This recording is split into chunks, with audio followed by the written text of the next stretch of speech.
आगामी निवडणुकांकरता फेर प्रभाग रचना करा, निवडणूक आयोगाचे राज्य सरकारला तसे आता निर्देशच आहेत।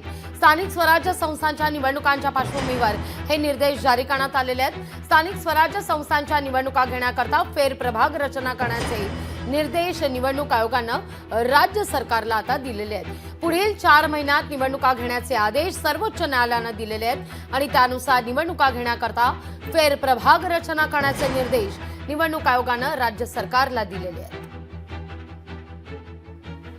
या सगळ्याविषयी अधिक माहिती घेतो आपले प्रतिनिधी उमेश करंजकर यांच्याकडून। उमेश, काय अधिक माहिती या सगळ्या संदर्भात? पुढील 4 महिन्यात स्थानिक स्वराज्य संस्थांच्या निवडणुका लागू शकतात, त्या अनुषंगाने आता मात्र निर्देश जारी करण्यात आल्याचं कळतंय।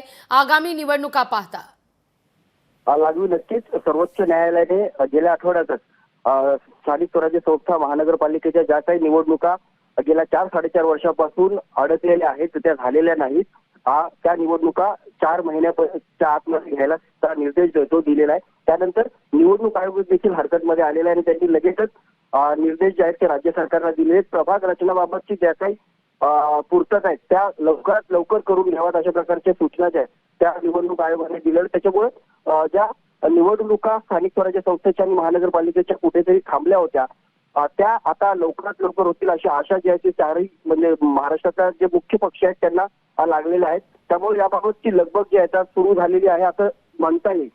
ओबीसीच्या आरक्षणाचा जो मुद्दा होता त्यावरून स्थानिक स्वराज्य संस्था आणि महानगरपालिकेच्या निवडणुका अडकलेल्या होत्या। याबाबतचा सगळा मुद्दा जो आहे तो सर्वोच्च न्यायालयामध्ये प्रलंबित होता, मात्र सर्वोच्च न्यायालयाने आता निकाल दिल्यानंतर याबाबतची लगबग सुरू झालेली आहे आणि निवडणूक आयोगाने राज्य सरकारला प्रभाग रचनेबाबत लवकरात लवकर तयार करण्यासाठी ज्या नव्या प्रभाग रचना आहेत त्या तयार करण्यासाठी ज्या सूचना ज्या आहेत त्या दिलेल्या आहेत।